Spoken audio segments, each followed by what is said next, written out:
സഹോദരിയെ ഇഷ്ടമാണെന്ന് പറഞ്ഞതിന്റെ വൈരാഗ്യത്തിൽ തൃശൂരിൽ യുവാവിനെ കുത്തിക്കൊലപ്പെടുത്തി. സംഭവത്തിൽ അയൽവാസി ഉൾപ്പെടെ 3 പേർ പോലീസ് പിടിയിൽ. പറപ്പുക്കര സ്വദേശി അഖിലിനെ കൊലപ്പെടുത്തിയ കേസിലെ പ്രതികളായ രോഹിത്, വിപിൻ, ഗിരീഷ് എന്നിവരാണ് പിടിയിലായത്. കഴിഞ്ഞ ദിവസം രാത്രി 10 മണിയോടെയാണ് നാടിനെ നടുക്കിയ കൊലപാതകം നടന്നത്.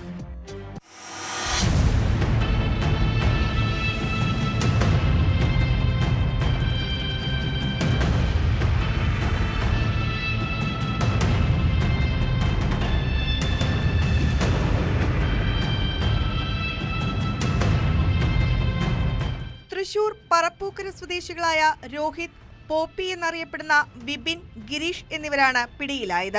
കഴിഞ്ഞ ദിവസം രാത്രിയിലായിരുന്നു കൊലപാതകം. രോഹിത്തിന്റെ സഹോദരിയോട് അയൽവാസിയായ അഖിൽ സംസാരിച്ചത് ചോദ്യം ചെയ്തതിനെ തുടർന്നുണ്ടായ തർക്കമാണ് കൊലപാതകത്തിന് കാരണമായതെന്ന് പോലീസ് പറഞ്ഞു. സഹോദരിയെ ഇഷ്ടമാണെന്ന് പറഞ്ഞതിലും ശല്യം ചെയ്തതിലുമുള്ള വൈരാഗ്യത്തിൽ രോഹിത് സുഹൃത്തുക്കളെ കൂട്ടിയെത്തി അഖിലിനെ ചോദ്യം ചെയ്യുകയായിരുന്നു. ഇതിനിടെയാണ് അഖിലിന് കുത്തേറ്റത്. അഖിലിന്റെ വീടിന് മുന്നിലെ റോഡിൽ വെച്ചാണ് സംഭവം. ഗുരുതരമായി പരുക്കേറ്റ യുവാവിനെ ഉടൻ ആശുപത്രിയിൽ എത്തിച്ചെങ്കിലും ജീവൻ രക്ഷിക്കാനായില്ല.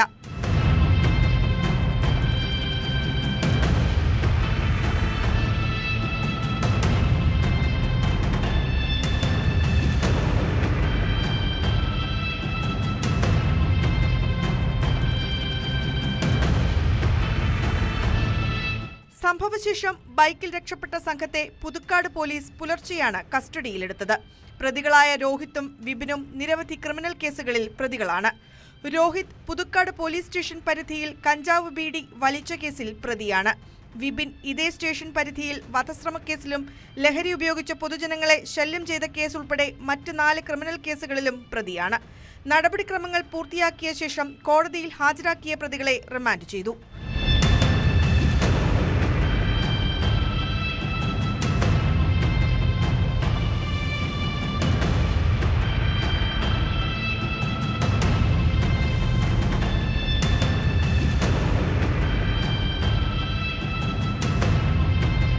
News 18 തൃശൂർ.